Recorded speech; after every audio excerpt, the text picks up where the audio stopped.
What's up, family? This is a great sequence to use as a cool down after all of your runs.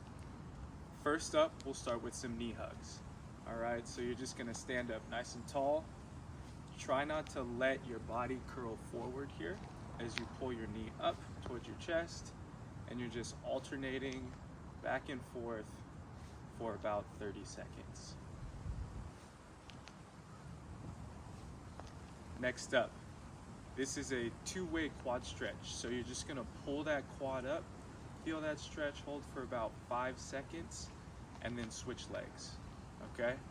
So the reason why we're calling it a two-way is because you can grab the quad with either hand. So if I grab it with my right hand on my right side, there's one stretch, and then if I grab it with my left hand on the right side, it stretches a little bit of a different part of the quad.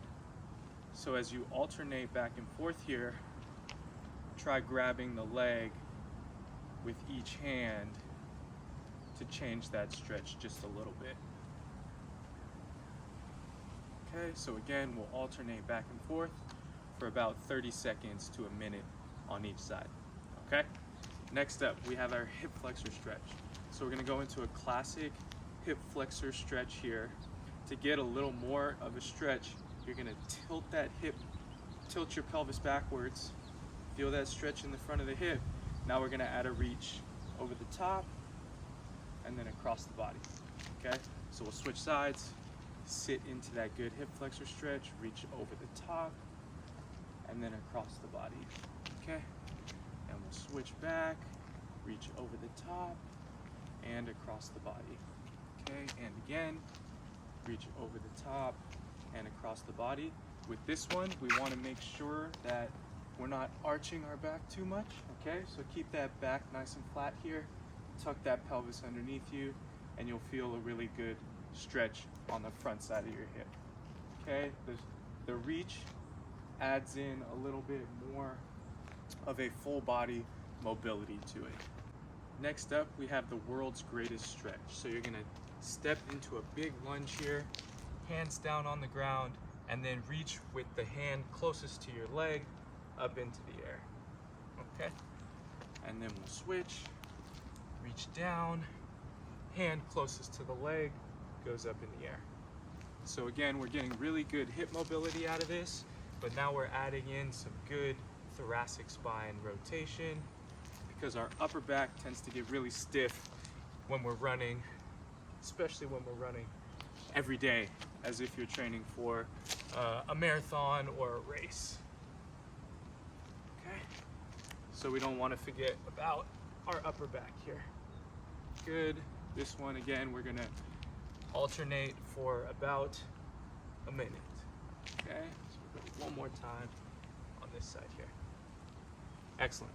Okay, next up is a toe tap, toe touch. Okay, so this toe touch here, you're just gonna lean forward, sit into that good stretch for your hamstrings and your calves. Now we're gonna add a few little adjustments to this, okay? So now bend one knee, straighten out the other one. So now I feel a strong stretch on my left side and then switch, okay? So switching back and forth like that just changes the tension on each leg. Okay, now go ahead and lock those knees out again. And now just kind of shift your hips side to side and feel that stretch change again. As I go to the right, I feel a little bit more of a stretch on my right side. As I go to the left, I feel a little more stretch on the left side. Okay? And then our third change here is going to be a little swivel. So now I'm really rotating into that, and now I can feel that stretch really coming up along the lateral side of each leg. Excellent. Lastly, we have ankle circles, okay? Ankles get really stiff while you're running, so making sure that they stay mobile is gonna prevent them from getting too stiff and eventually giving you some soreness, okay? So you're just controlling a big circle in one direction. Try to really scrape the edges of that circle and then go the other way. Okay, repeat for about 5 times in each direction and then switch. So again, we're not just swinging that foot around, really try to control that motion and restore mobility to these ankles after they've been super stiff and you've been, jumping back and forth on them during your run. This is a great way to loosen them up again. Excellent.